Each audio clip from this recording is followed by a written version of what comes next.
महाभारत अध्याय 17 द्रौपदीचं स्वयंवर।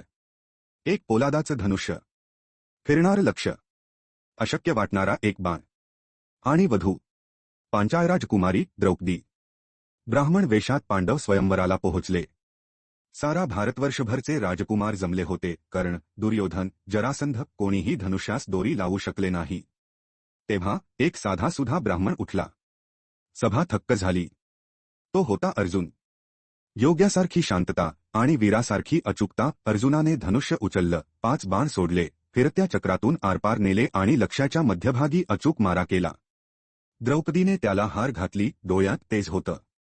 राजे गरजले, ब्राह्मण राजकन्या जिंकू शकत नाही। भीम झाड उचलून उभा राहिला।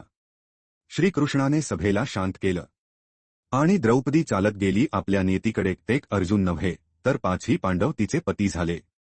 कधी कधी नियती दार ठोठवत नाही, ती अशक्याला भेदून जाते। अशाच रोमांचक महाभारत कथा ऐकण्यासाठी फॉलो करा मुकुंदा वाइब्स।